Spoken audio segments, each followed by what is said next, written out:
It's Mikko Mastro, the Finland's finest, and you're listening to the #1 podcast, Sit Down Marks. Ja tässä mä sanon, teidän kaikkien kannattaa kuunnella, olet sitten Suomesta tai Yhdysvalloista, koska tätä kaikki tulevat kertomaan kadulta toiselle, kaupungista toiseen.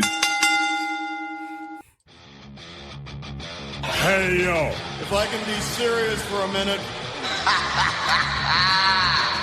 Oh yeah! Acknowledge me.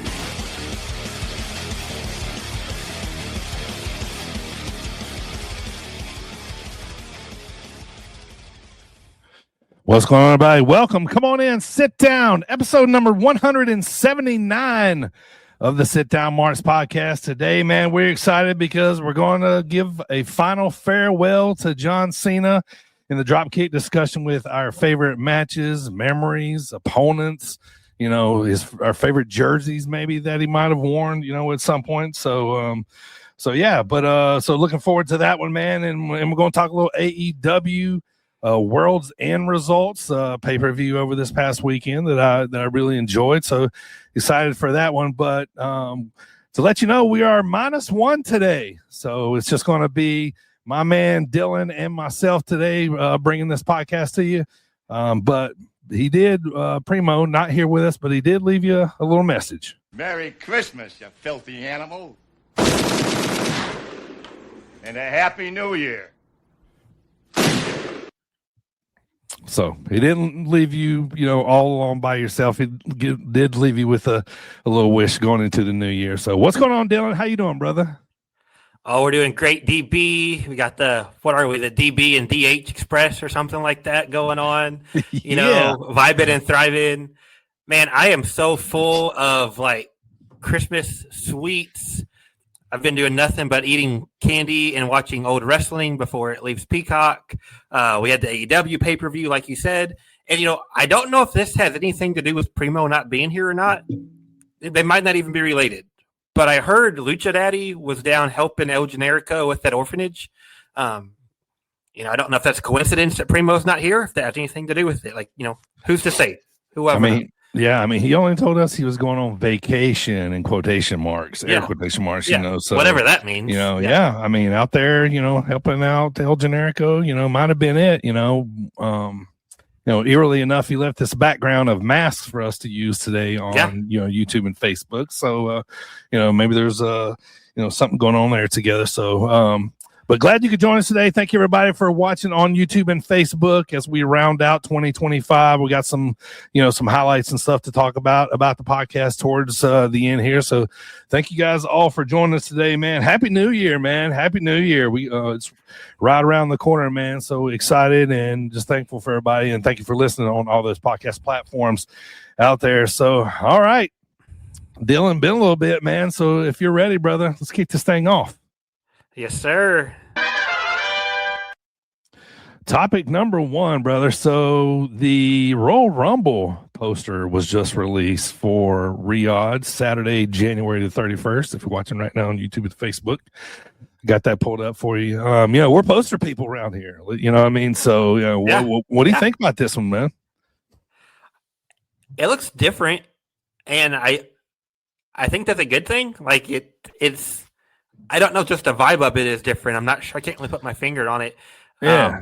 It's, you know, like other Rumble posters in the past, you got a whole litany of people on there. It's not like we're just throwing one person's face. You know, you got 2 30-person Rumbles. You got to spread out the love here. Man, I can't get used to it being in Riyadh. I think that might be what's throwing me off. I don't know. We're going to have a afternoon Rumble, it sounds like. It's just odd, but when somebody's giving you however many billions of dollars, I guess we can watch the Rumble in the afternoon. Yeah. Sounds like we're probably going to get it, you know, probably around noon. You know, that thing's probably coming on right around noon, you know, and you know, if I'm being honest, you know, this might be the one time this year, unless WrestleMania has some good, you know, some hype on it, you know, this might be the one time this year that I pay the $59.99 to watch a pay-per-view live, possibly. So, you know, I'm a big fan of, you know, daytime wrestling. So, but yeah, this poster, man, like it doesn't doesn't jump out at me as being anything type of original, but I'm always all about what the Royal Rumble poster is going to look like. So but not super impressed with this one. It's got like a darker feel to it. I don't know. Like I guess I'm used to it being like brighter, like red and blue or something like that. That's at least how that was in Indy last year. But obviously it's the Rumble, one of the big ones. You got Cody, you got Roman, you got Brock. Like they're not going to keep out any of the stars, especially in Riyadh. But yeah, I don't know. It's the Rumble itself. It'll be fun once it gets here. We'll be fired up for it. Who we think is going to win, all that fun stuff. But yeah, just the poster itself, I don't know. I'm not loving it. Yeah. It doesn't like, oh man, that's awesome. Like, you know what I mean? So, but early odds are coming out about winners, man. And, right up the top right now, Seth Rollins and Sami Zayn looks like one of the handful, and Roman's in there too, obviously. So, should be interesting though. All right, let's move on. Topic number 2, man. This was a little sad one here because I kind of got to think about this the other day, man. I was like, you know what? I was like, 2025 wasn't really good to wrestling we lost a lot of people. I don't know a better way to put it, but we lost a lot of people in wrestling, man. We lost some icons, we lost some, some people that were, big to us sickos and, wrestling purists, the ones that have been around, and I felt like it kind of hit hard, towards the end of the year with Bob Caudle being one of the last ones, to go as of late. But we lost Steve Regal. We lost Sir Mo. This won't be the whole list, but, kind of the top of the list. Mongo McMichael, was a big one. Sabu kind of took everybody a little bit by surprise, because he had a match, not long, before that. A big one to me, man, because I watched this guy on the Superstation, 605 on Saturday nights, man. Black Bart, you know what I mean? The old cowboy, you know what I mean? Like he's, we lost him. He was a big part of childhood heels, for me, like in that era. And we lost the Hulkster, you know what I mean? Locally, in the Chicago area, we lost Eric Priest. That was a big one, around this area. So, not really much you can say, but, about it. But, 2025, not very good to wrestling. I'm kind of talking about it to kind of put it out there in the ether, that hoping that 2026 is a lot more gentle to us, to the fellow wrestling community, right? Yeah. Just over the weekend, I've been watching a lot of old Starrcades and old WrestleManias while we still have that chance. And, Caudle's on the call for the first, I think it was 3, maybe first 4 Starrcades. Starrcades, yeah. It just, that being fairly fresh, that was on my mind watching it, just how good he was, him working with Shivani, him working with, I'm drawing a blank now, the other really famous guy from down south. Help me out, DB. Crockett. Anyway, Atlanta, this is bad audio. Famous ring announcer. I'm completely drawing a blank. Gordon Solie. There we go. Oh, okay. Gotcha. I'm sorry. Yeah. It just took me a second there. It's a Monday. But him working with Shivani, him working with, it was great stuff. And then on the Mania side, the old 80s Manias, there's nobody bigger than the Hulkster. Just seeing that in his like prime, in his peak, how huge Hulkamania was. It kind of just is what it is, and it sounds really like calloused and jaded to say it, but like every year is a bad year for losing wrestlers at this point. It just seems to happen all the time that we lose somebody. Sometimes shocking, sometimes it's people that are up there and you kind of expect it. But you mentioned it, that Sabu, like it was like right after, a week or two after the match, we were like, oh, cool, this is an awesome Sabu match. And then out of nowhere, it's like, whoa, wow, okay. Just a reminder of how quick life can be, and a kind of a depressing part there. But like you said, hopefully 2026 it eases up a bit. Topic number 3, Dylan, I want to ask you, man. Usually like to have like some little question here where I like to ask you. So, John Cena's out the door, man. Give me a quick little, say a handful of guys of WWE that you think, could carry the flagship for the next, like, say, 10 years. You know what I mean? Like, I think you got your Romans, obviously in there. I don't know if he's going to last 10 more years, maybe.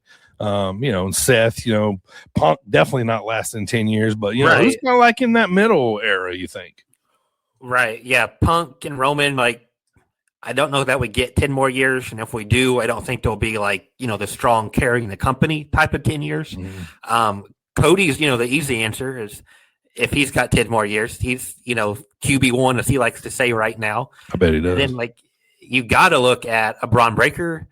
There you go. A week from now, he might be the champ. Who knows? He's got Heyman behind him. Right. Obafemi down in NXT. A lot of hype on him. I think he's going to be something special. I don't know about like carrying the company, face of the franchise, center of the poster, but Dom Mysterio is about to have a huge run. Yeah, he is. Then, we have to look at the women at this point too. Rhea Ripley's still got a lot of good years left in her. She's going to be a big star. A number of girls down in NXT that can step up.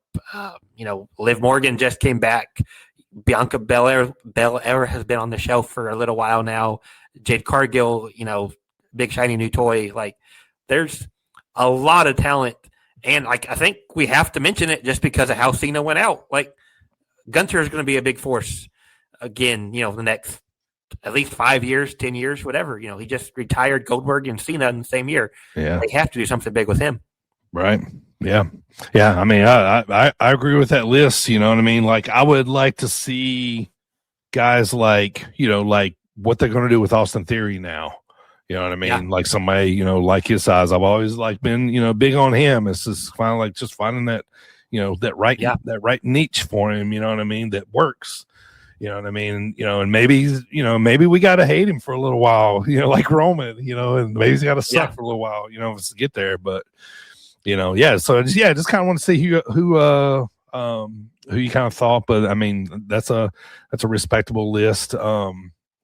A guy I really like, man. I think if he was just, I mean, all the talent in the world, and he's going to make up for it. But like, Carmelo Hayes, like, that's a guy. He just won the U.S. title. Oh yeah, man. If that dude was just like maybe a foot taller, you know what I mean? Like, and when Trick hits when Trick hits the main roster, him and they're going to have some fun. You know what I mean? So yeah, and they kind of teased Trick. I think it was last week. He was in.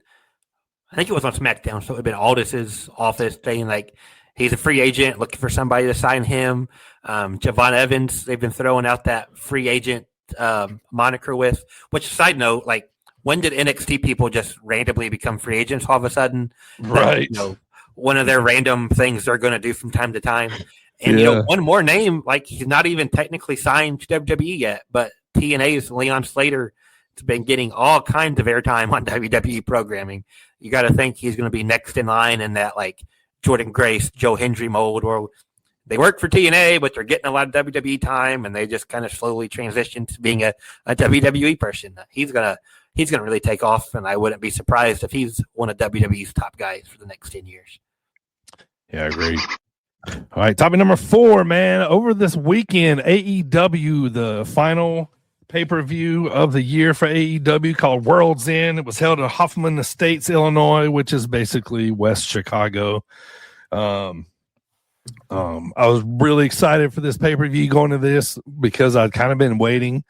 Dylan knows this, with bated breath to watch Okada and Takeshita, and I still, got excited, about what happened, in the finish, made it seem, there's obviously going to be more, in the whole Don Callis family. So I felt like we didn't quite get, the let loose match, throw everything at the sink, which was by design, I'm sure. It's totally fine. You know what I mean? We're going to get it, later. So, but I was really wanting to go to this, but, due to, Christmas stuff going on still a couple days after I couldn't, but everybody was gone. By the time this came on that night, everybody was doing other things. So I was able to sit down on the couch, watch it, take it all in. And one of the best of the year, I thought, but nothing too is, I love the Continental Classic. We like it. This was the, the finale, of this. But man, this was a good pay-per-view. Even at the ending that I kind of thought we all kind of seen coming a little bit. But yeah, man, I dug it. Yeah, same. This was the first one I got to watch live in quite a while, just between like prioritizing like college football during the fall. Yeah. And I know like we had a couple, like a Dreamwave show, one of the pay-per-view weekends, like first time I was home, didn't have anything else going on. Be lying if I said I didn't get kind of the itch to drive up there when Okada Takeshita was announced. But yeah, kind of like you said, Christmas time, winter, even though it was like 80 degrees or whatever, winter driving, like I decided just to stay home. But I loved the pay-per-view. To echo what you just said, basically, like clearly not to blow off for Okada Takeshita. That said, it was still a phenomenal match, but there's still 3 or 4 gears they could go on that one. I think Mox and Kyle Fletcher was my favorite match of the night. Mm-hmm. Really killed it, really tore it down. I liked Mox and Okada as well. I'm more interested in like where they're going next than I was like that match itself. Like Mox like kind of turning babyface isn't where I thought. I guess I should say how it played out isn't how I thought it was going. I thought he'd lose and like the Death Riders would attack him, but then him winning and cutting this uber babyface, let's go AEW, we're the best wrestle promo, kind of surprised me.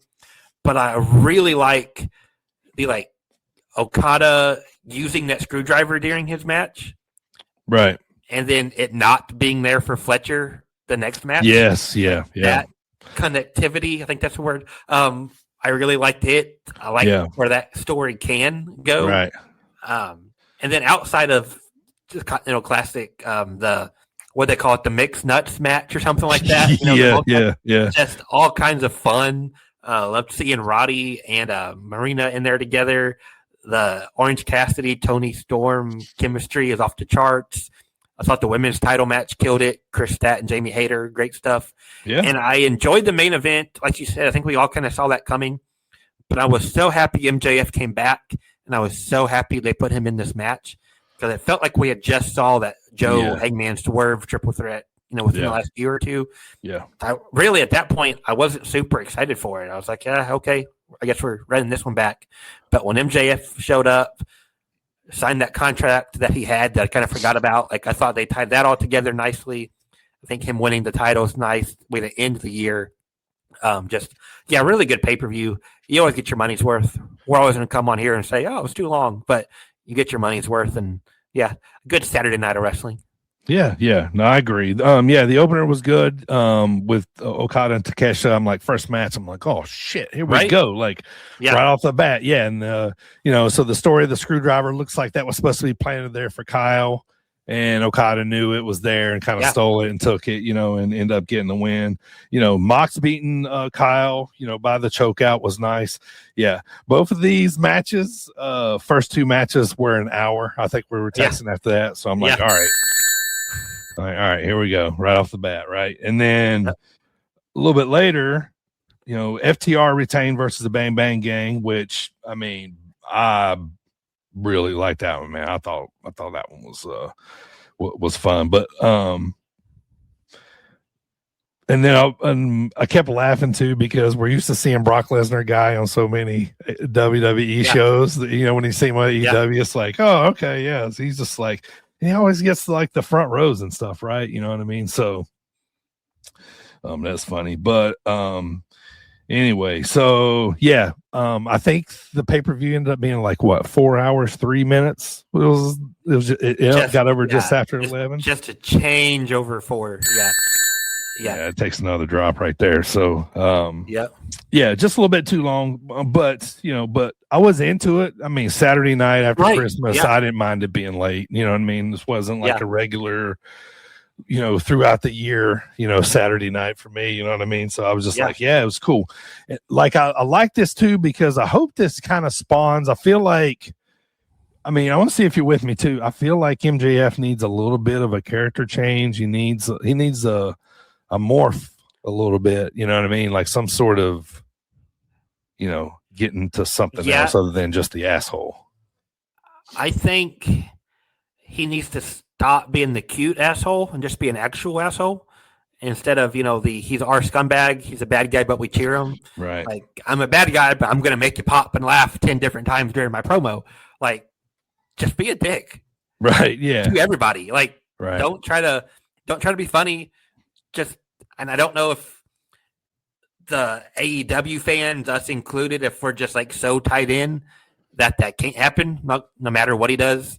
Right. We're gonna be like, oh yeah, that MJF, like, he threatened to set Mark Briscoe on fire, and we were all just like, oh yeah, that's Maxwell, right, lighting people on fire. What are you gonna do about it? Yeah. So I don't know if that's it or not, but I agree. Like, not a drastic character change by any means, but just like, I don't know, maybe tighten some stuff up.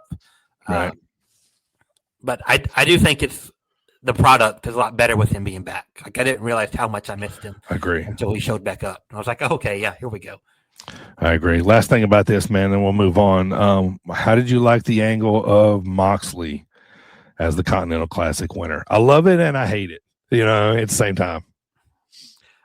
I didn't see it happening because I think I was more focused on the Okada part. Same. I was like, okay, Okada's got the title that they unified and then didn't unify, I guess. But, just the Don Callis part of it, the family part of it, how he used a screwdriver to beat Takeshita, and in doing so, he also screwed Kyle because the screwdriver wasn't there when Kyle needed it. Right. I thought they would go that way with the Continental Classic in mind. Now, obviously, they can still go that way without him winning. But I really thought after Mox lost the title and then, lost several of those big matches, I was like, oh, he's going to keep losing. And that's when the Death Riders are going to be like, okay, you're not carrying your weight anymore. You're out of here. But yeah, like I said, him winning kind of caught me by surprise. But then it was the promo after, just how babyface, how pro AEW it was. And they were cheering him during the match. But I thought about this Saturday morning, all 4 people in the semifinals and finals, like, I think they technically were heels coming in. Now it's Okada, Takeshita, and Fletcher and Mox. So crowd's going to be split at worst. They're all going to get cheers. So that they were cheering him in the match didn't really surprise me too much. But it was just how immediate after the match, he was like, oh, yeah, this is where the best wrestle. Look at everybody in this tournament. That's who this title's for. This title's for all of you. When we just had, a year of the title in the briefcase.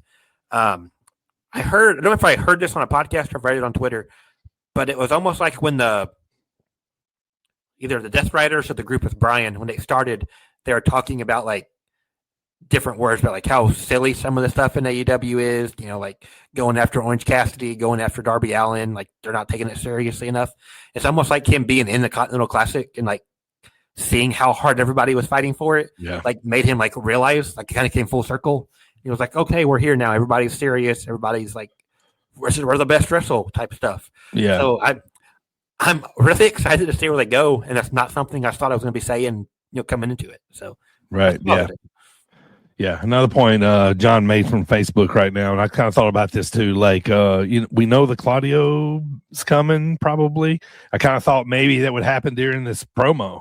When he was cutting this, because it was such a babyface promo, maybe in a good spot for it. But we still got that, coming on down the line, I'm sure. But real quick, that mixed nuts match, whatever they called it, that was, just a match or two prior, and they were definitely heels in that match, going up against like the most babyface of babyfaces AEW has.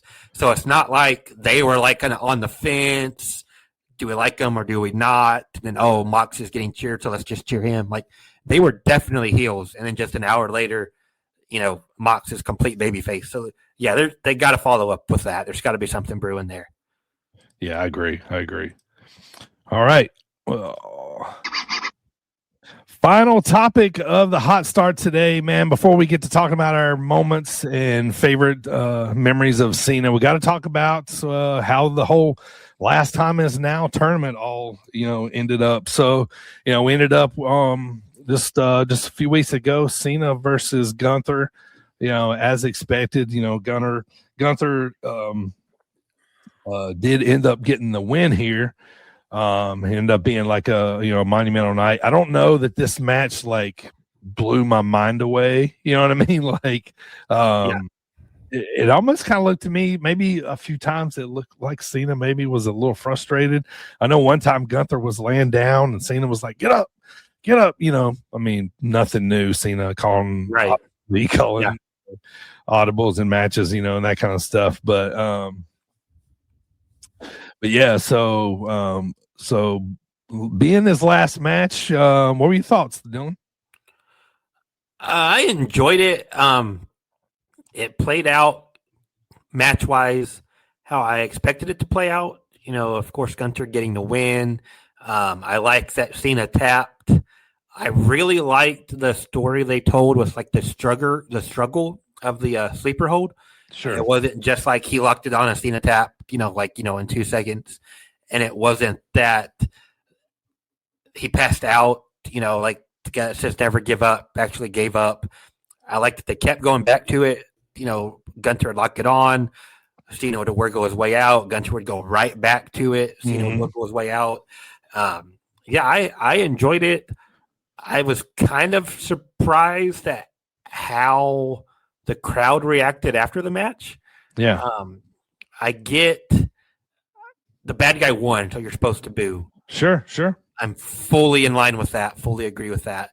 But just how long they kept going and how they kept booing Triple H and all the other people that came out, like he lost a match, boo him, boo Gunther as he leaves, and then now it's time to celebrate John. Like, don't go off on Triple H. This is John Cena's last time. Don't leave him with boos. Like, sure. Flip that switch. But I don't know. I thought the match was fine. I liked it. I liked the whole show. Yeah. Yeah. Sticking to that theme, man, I got some footage here of when it all went down. So let's listen to when the tap actual happened, and then everything that happens after that. Just the way the crowd just super dives. Yeah. Here you go. Is feasting on the carcass of John Cena's career.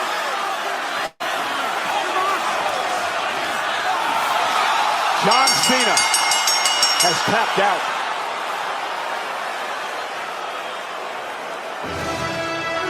Here is your winner by submission.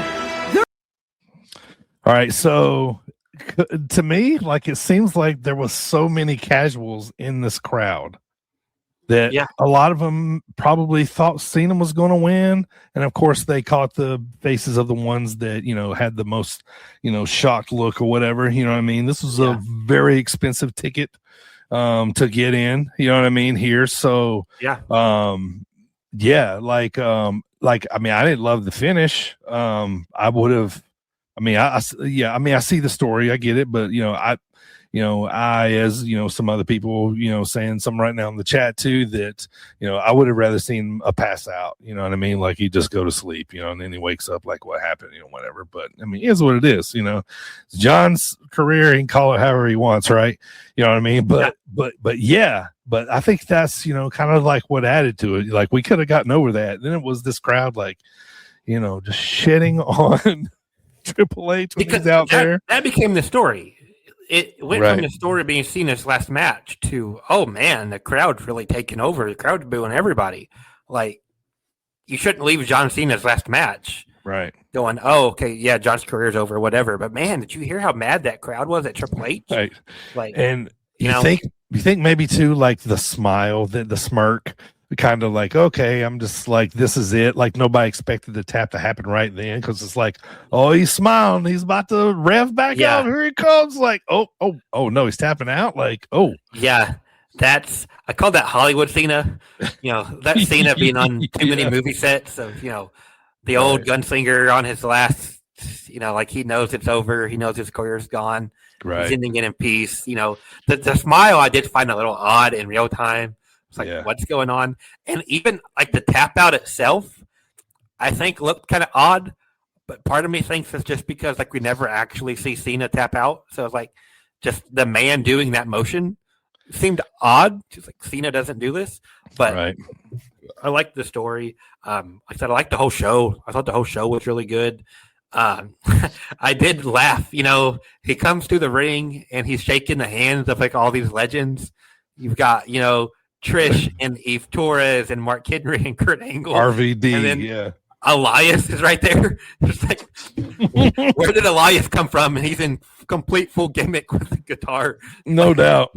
What does he have in common with these guys? But whatever. Okay, yeah, we love Elijah. Everybody walk with Elias. Yeah, so he's there representing Elijah because him and John were good friends or something. Yeah, exactly. Yeah. Oh man, that's hilarious. But yeah, it is what it is. I'm a little sad we didn't get a Edge match, a Chris Jericho match. Yeah. I feel like I needed another Randy Orton kind of, because it was so long ago in a way, right? Yeah. But Randy and Punk both, they happened during the heel run. Like, in hindsight, if we could just take out that whole heel run, that 4 or 5 months, whatever it was, right, and just have a pure nostalgia, Cena and Randy, Cena and Punk. Yeah. No, like, I'm a bad guy now, even though everybody's still cheering me. And obviously we didn't know The Rock wasn't going to come back. We didn't know, thank God, Travis Scott never came back. We didn't know they were going to wrap that up. If they had played that out better, we'd be looking at it completely different. But just the way it all panned out, especially when you look at from SummerSlam on and how much fun everything was, it's like if we could have just had that the whole time, that would have been better, in my opinion. But you know what, though? At least they were smart enough and thank God, they were smart enough to pull the plug on the heel turn. That it wasn't working, and we can't burn up his last year with this awful heel whatever turn, not working, and just went back to you're right. Applause to them for you're right. So they could have burned another 3 or 4 months. So at least we got SummerSlam to on a feel good guy Cena. You're right. Yeah. That's true. Yeah. But and it feels weird to think that was it. You know what I mean? And I believe him. You know what I mean? So now, now we got to start the John Cena for President campaign. Yeah. Anybody better suited than John? I'm on board, man. I'm not even a political guy, but I'm on board, right? Like. Think Cena and Rock run together. Yeah. All right, man. That's going to do it for the hot start. It's time to talk a little more John Cena and the dropkick discussion. But before we do, let's hear a word from our buddy, Sabotage, Sean Logan. This is Sabotage, and you're listening to Sit Down Mark's podcast. All right, man. So today, man, we're just going to talk, some of our favorite Cena memories. Favorite matches, favorite feuds, his stamp on the business, why,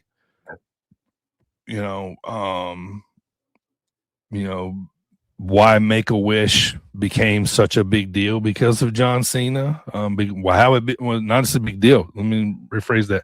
How it became so successful because of John Cena. His clothes, the outfits, the rapping, the jerseys, all that. We're going to be talking about overall career, thoughts as well. But, to jump right into it, Dylan, my first iterations and thoughts of John Cena are him looking Kurt Angle in the face, the ruthless aggression, you know what I mean? And that's my earliest first memory.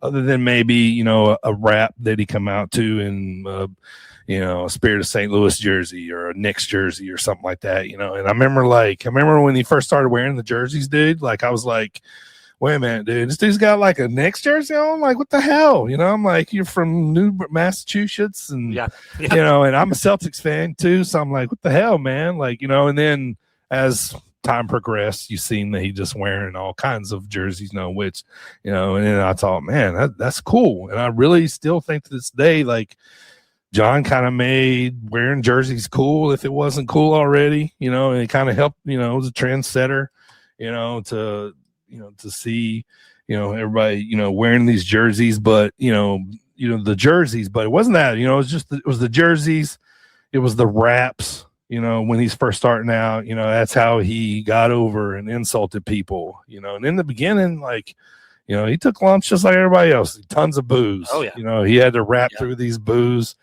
and then, and the always remember the thinking how early in dumb that the the lock on the chain was, and then morphing into, damn, that's cool. You know what I mean? Like, the change, right? When somebody like starts to get over, like, in your mind or whatever. Now, I was never like, a big Cena guy, but I saw, what he was doing for the culture. I saw what he was doing for, especially in the latter years, like, what, you can't name a better representation of wrestling, No. Let's talk about the greats real quick.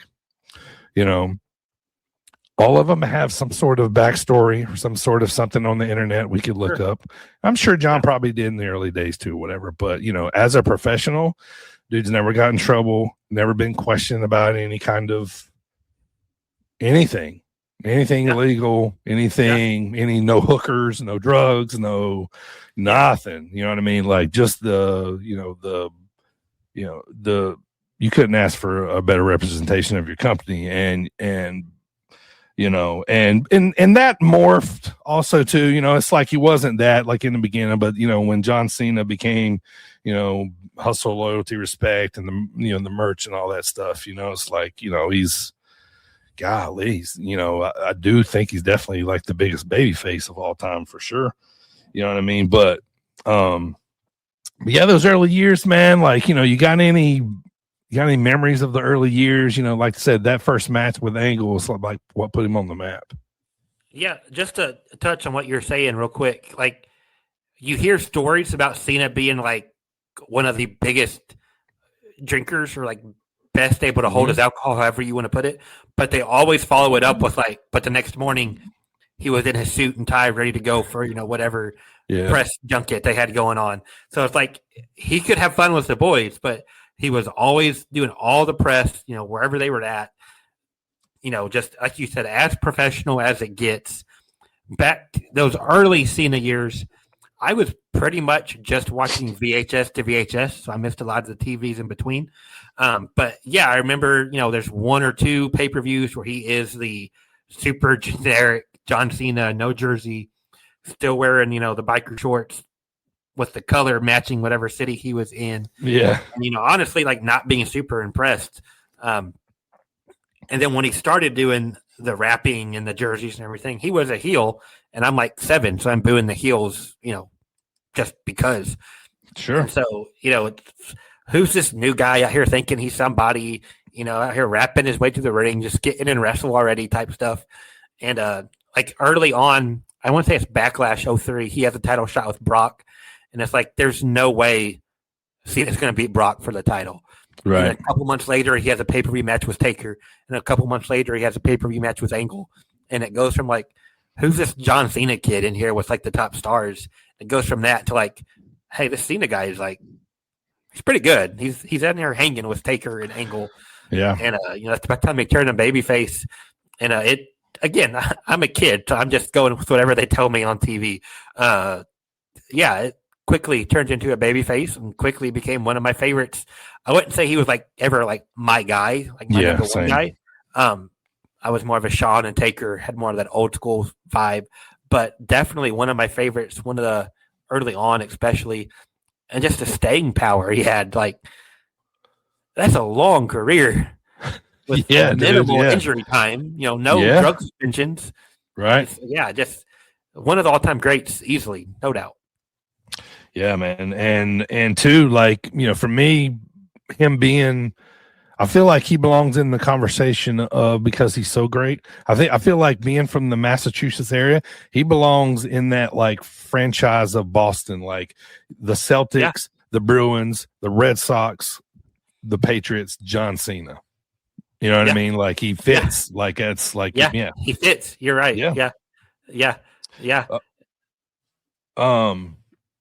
And so, and then so I remember when he started getting past the raps, then he started, kind of toughening up, just more like a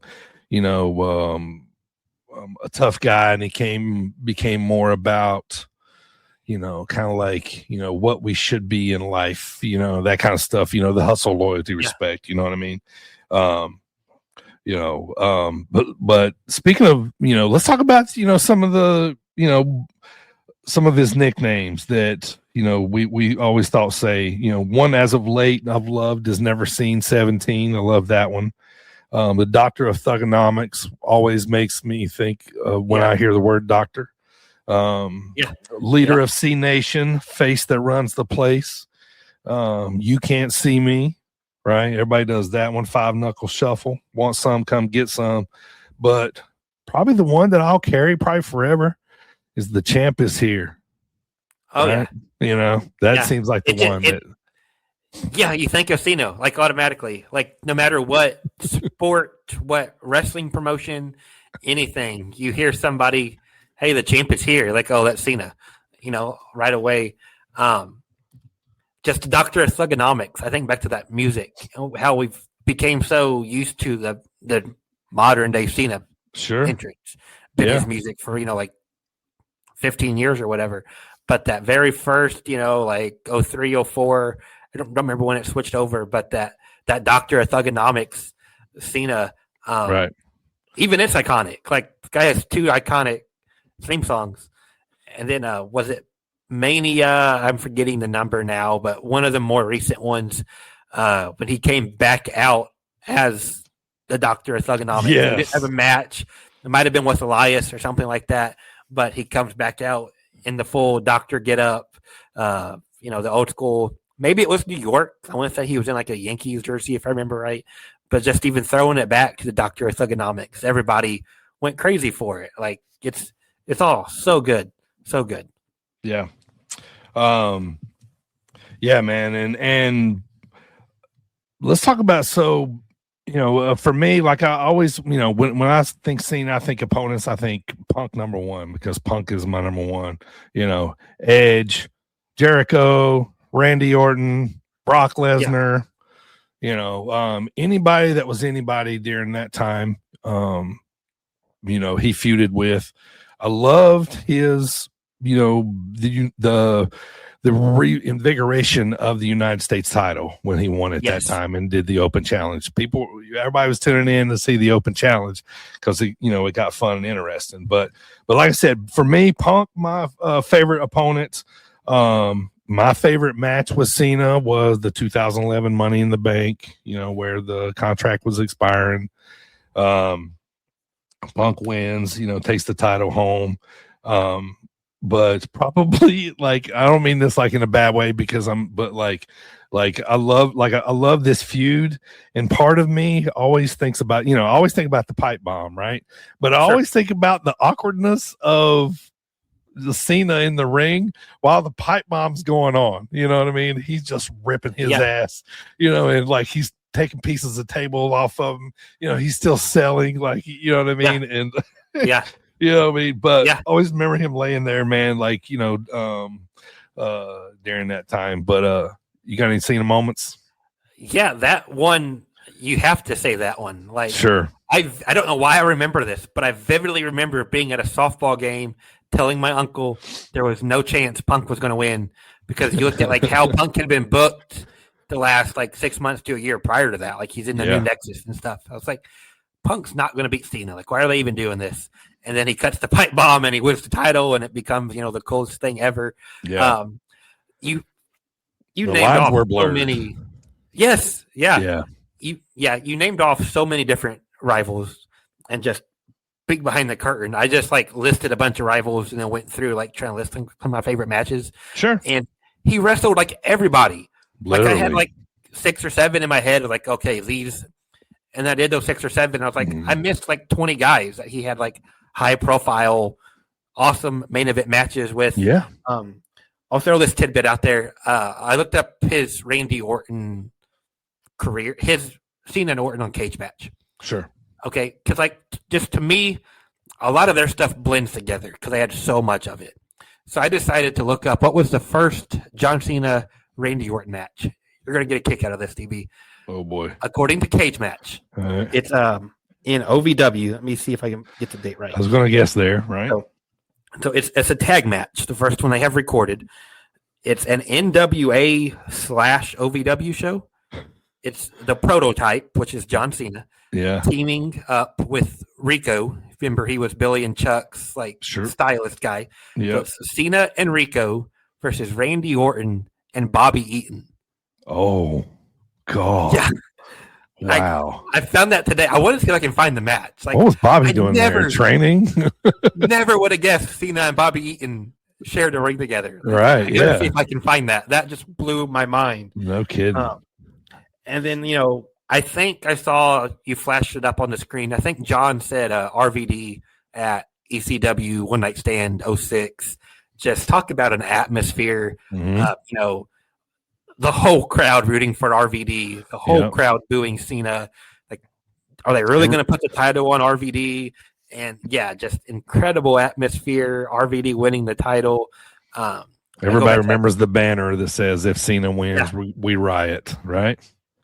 That's become iconic. Like, think about how many times that's been, replicated. Of if Phil in the blank loses, we riot. Like, right? Yeah, all the time. Exactly. Yeah. His feud with Angle.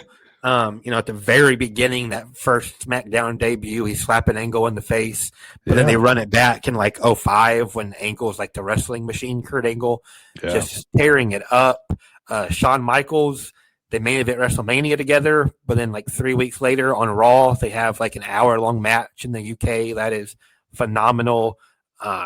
He was a big part in Bryan getting over. Bryan's first title win was against Cena. And then he loses it to Randy Orton like seconds later. But the match itself, Cena and Bryan at SummerSlam, is awesome. You got to mention Brock Lesnar. When Brock came back in 2012, for whatever reason, I was just like ultimate go Cena. Like, Brock just ran off to UFC. Now he thinks he can come back and just start right back where he was. So I was super pro Cena in that. But then that SummerSlam match where Brock just dominates him, we had not seen anything like that. On that level before. This John Cena's the guy, and Brock Lesnar comes in and just Suplex City, takes over, smashes, demolishes him. And the Kevin Owens trilogy, how huge that was for Kevin Owens making his main roster debut. That when he beat time frame of U.S. title you were talking about earlier. And one more I got to throw out there, AJ Styles. When AJ came over 2016, they had some of the just most incredible matches. Yep. Everybody SummerSlam was awesome. SummerSlam. Yeah, that was the big one to me was SummerSlam. They wrestled at the Rumble where Cena won his 16th. Yeah. But their first match was Money in the Bank 2016. Real quick side funny story here. I was super excited to watch that live because, it's John Cena and AJ Styles. But then this rather attractive girl asked me to hang out that day. So I was like, well, sure, I got to do that. Well, little did I know that hanging out was me being a random dude at her family's. There you go. I was just a random dude at her family's like Father's Day get-together thing. And I hated myself for missing the wrestling. So let that be a lesson, kids. Never miss the wrestling. But then I think this past year, the Cena-AJ match may have been my favorite one of Cena's run. The match they had in Crown Jewel. Sure, yeah. I think that was the Australia show. Well, they just went crazy and tore it down. It was doing everybody's moves and just the story they told there. Like, AJ's going to go down as one of Cena's best rivals. And, I remember I have other people I didn't even mention, but that list, you could just keep going and going. You really could, man. Do you remember when the Cena AJ feud kind of started for the first time, you know what I mean? And when AJ was in WB, it became a very independent versus corporate. It was like, all us independent guys are like on AJ's side, and you know what I mean? It was such like a ground uprising, like of interest in this, you know what I mean? Because first of all, we wanted to see AJ versus John, and it played out for so long perfectly, and it was just awesome. It was like the old eras, the sickos versus the corporate, IWC. You know what I mean? So it was awesome. It was wild, right? Yeah, and it lived up to it, and Cena more than held his own. It wasn't like, our wrestler here, AJ Styles, he's going to come in and just work circles around this sports entertainment guy. No, like Cena delivered. Like around this time, everybody's talking about Omega and Okada and New Japan. They're talking about whatever Black and Gold NXT was doing. But Cena and AJ was just as good, if not better, than in ring than what everybody else was doing. Like, they absolutely killed it. Yeah.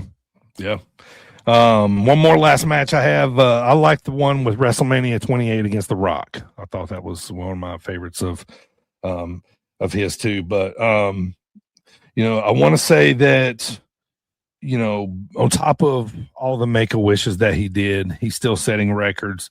Cody Rhodes is jumping right in there. He did the most this year of anybody in 2025, and looks like that's probably going to continue. But what a hell of a precedent to set for yourself. Yeah. For a company. And those things are hard, man. Those things are hard. A lot of times when John's in there seeing some of these kids, it's usually they don't have very long, and it's a very sad situation. And they request to see him, and it's a very tough thing to do. So I have like so much respect for him for being able to to do that too. And although John was very much a corporate wrestler, you know what I mean, he was the perfect ambassador for pro wrestling. A lot of people watched our sport more because of John. A lot of the guys and girls are making more money now because of John. And wrestlers are getting looked at more for acting roles, commercial roles, because of John, and people did that before him too. I'm not saying that, but couldn't have been a better, ambassador, for our sport. He's definitely in the talk of, Mount Rushmore, of GOATs. I think he's the greatest sports entertainer of all time. You know what I mean? I think, in the whole full package, with wrestling, with merch, with longevity, with everything. Yeah, it's him. You know what I mean? And for, he's the guy that I actually do believe we watched his last match. We'll see him on WWE TV, but he's probably the only one I'd ever actually believe that they're going out. But last thing, not asking for a friend, not joking. I really do think he would be an awesome president. Like, I would trust him with my life in this country, and you know what I mean, make the right decisions. But yeah, it's kind of sad to see him go. Like I said, I was never a Cena guy. There was a time, I'll be honest, there was a time where I was a big hater. You know what I mean? I was Punk. Yes. You know what I mean? I was on Punk's side when all that stuff was going on. You know what I mean? And as you get older, you look at bigger pictures of things, and looking back, and they were just making money, man. You know what I mean? And he was absolutely great for pro wrestling. So put a bow on it, Dylan. What do you think? Yeah. So just one quick personal side. Talk about booing Cena. I think I saw him on house shows twice, if I remember right. One was a triple threat with Punk and Big Show. So, of course, I'm cheering Punk. Mm-hmm. The crowd's pretty split between Punk and Cena, but I'm full on Punk. And then the next time it was Cena versus Samoa Joe. And I'm fully on the Samoa Joe bandwagon. Just because, it's like looking back, like I didn't really did I even hate Cena, or was I just, booing Cena because that was the fun thing to do? And, just to wrap it up on the GOAT talk, they really leaned in on this final run to calling him the GOAT. Yeah. And at first I was like, okay, are we just jumping to that conclusion? No debate, arguments over, Cena's the GOAT. You know how I am. You're kind of the same way. We have that old school vibe. We're just going to completely dismiss Flair and Austin and Funk and everybody. Sure, Cena's the GOAT. But then the more we got to the end, and even doing the research, quote unquote, for this pod, it's really hard to argue against. You can, obviously, but when you just start looking at everything he did and the longevity and all the out of the ring stuff, but then all of the on screen stuff, I don't know that I'm ready to just, end the debate and say Cena's the GOAT, but he's very much up so in the discussion. And I think the way you put it, if he's the greatest sports entertainer, I don't know if you can even argue against that, honestly. Right. Yeah. I honestly think he's the GOAT of WWE of all time, for sure. Yeah. I think so. I would agree with that. Yeah. Yeah. But let's not, forget, there was a point in time where John said, fuck them kids, you know what I mean? So let's not forget about that, So anyway, it was a funny little internet meme that came through. But, but yeah, it's kind of sad to see him go. New era, one era ends, another one begins. Yeah. So, we'll see what happens. So that's going to do it for the Dropkick discussion. It's time to go home. But first, let's hear a word from the boss man of SportzWire Radio, Thomas Bryce. This is the Reverend Tom Bryce, owner of SportzWire Radio. You're listening to the Sit Down Marks podcast with Primo, DB, and Dylan, right here on SportzWire Radio, the #1 global radio station where all music and wrestling matters. All right, I want to remind everybody to check out Dreamwave Prelude. It's our YouTube series where we showcase the stars of tomorrow in Dreamwave Wrestling. And we just released Volume 5 just a few weeks ago. Volume 6 coming up here pretty soon. So make sure you check that out on sitdownmarks.com. Dylan, man, what you got for us this weekend for wrestling? Any big shows to check out? Yeah, so it really starts middle of the week, Wednesday night, New Year's Eve. Both GCW and Beyond have big shows. I think they both do them pretty much every New Year's Eve. GCW has what they call their Do or Die Rumble, just a big battle royal. Winner gets a future title shot. Non-battle royal action, we got Manders versus Zachary Wentz. We got Joey Janela versus KJ Orso, the former Fuego. Shotzi versus Priscilla Kelly. I'm sure they'll add more to that. Then Beyond always closes it with, they call it Heavy Lies the Crown, their big annual New Year's Eve event. They always main event with a fans bring the weapons match. Mm-hmm. This year it's going to be Cruel challenging the brand new IWTV World Champ, Bear Bronson. Bear Bronson just having an incredible second half of the year. Yeah, he is. The tag titles are now vacant. The IWTV tag titles are now vacant. 2 semifinal matches going down Wednesday night. Bang & Matthews taking on Anthony Green and world-class Shannon Thomas. And Miracle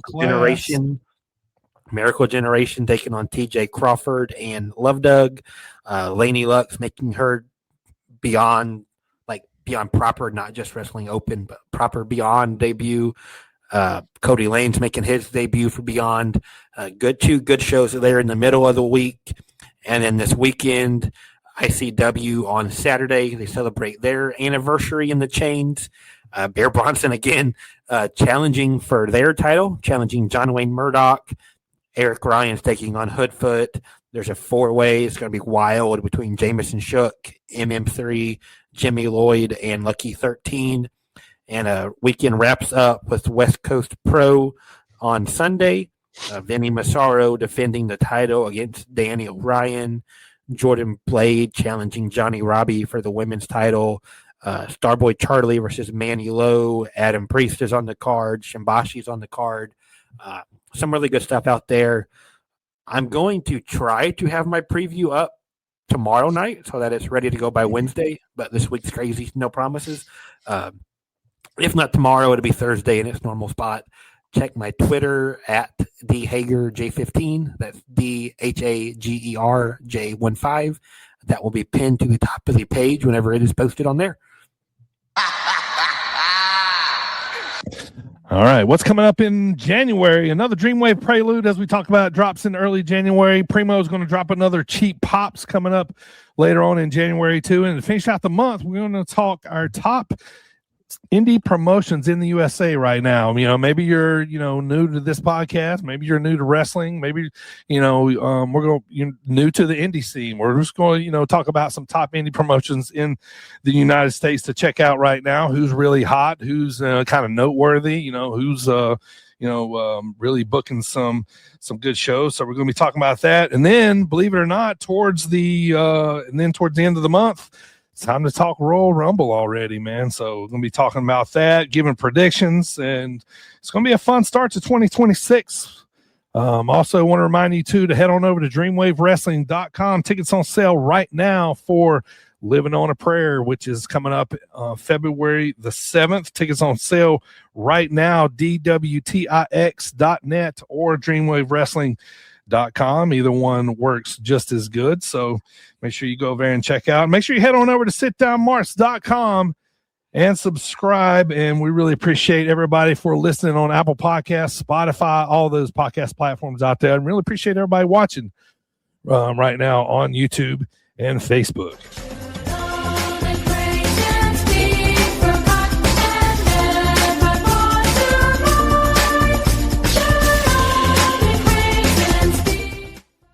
All right. I want to thank everybody for supporting us throughout the year. This is technically our last podcast of the year. Primo's not here with us, but if he was here, he would say we really appreciate all the support.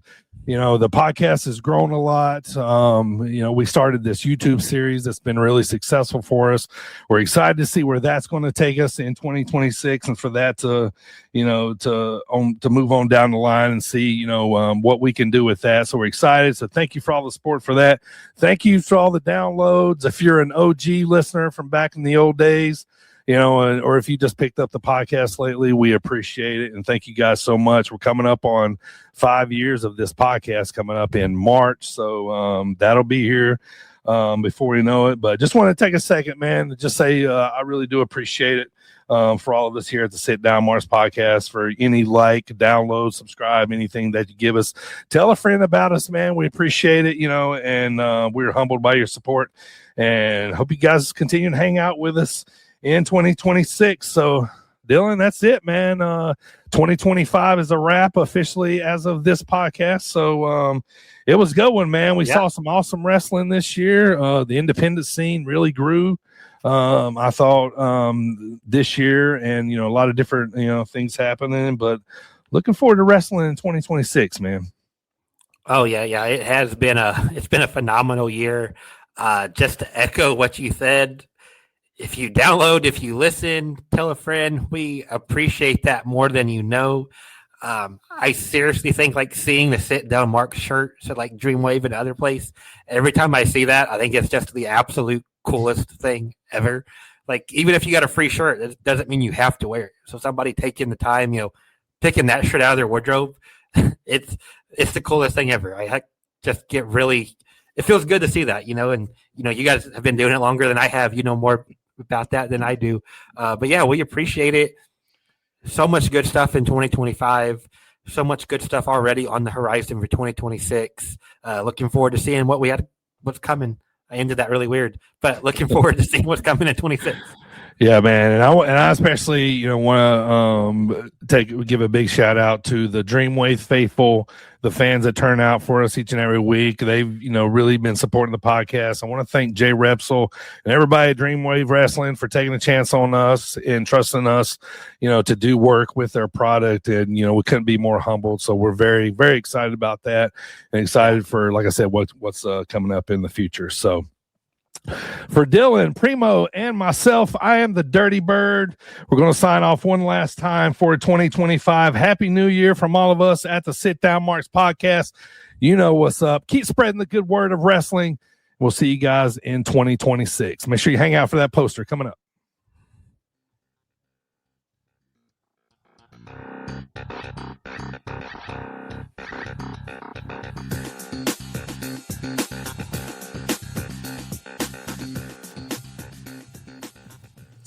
All right, let me grab my notes here.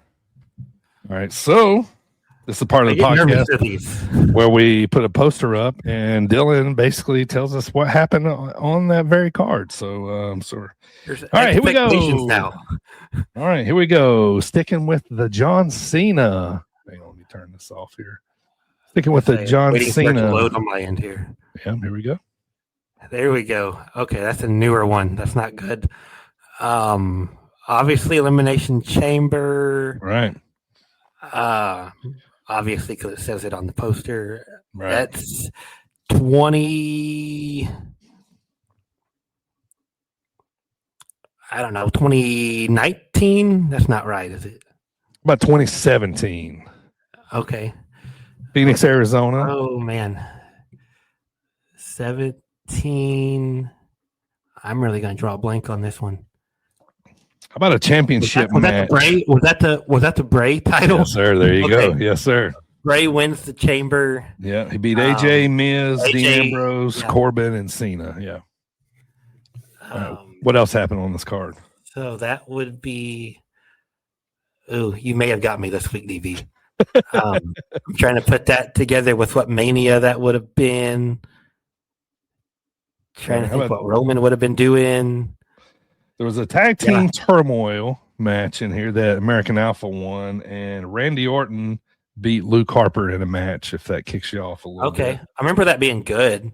So I think this would have been a SmackDown only pay-per-view, just going by what you're saying. Naomi Bella did something. Naomi beat Alexa for the SmackDown Women's title. Becky Lynch beat. Okay. I'm like vaguely remembering the matches as you say them, but I have no idea what else. Like, it's not drawing any memories in that. And then the main event, Mojo Rawley defeated Kurt Hawkins. Okay. Yeah. Yeah. Kidding. That wasn't the main event. That was probably the opener, but you got me in this one. Yeah, hey, we stumped Schwab at the end of the year. Yeah. Nice. I'm telling you, the newer stuff, it doesn't fit the same. I've been waiting to get you so I can play my soundbite. Like, we got you one time. All right, good stuff. Well, it was a good run, man. Almost had the year cut out. We got you right at the final pod. Yeah. Oh well. Start a new streak next year. Come back better next year.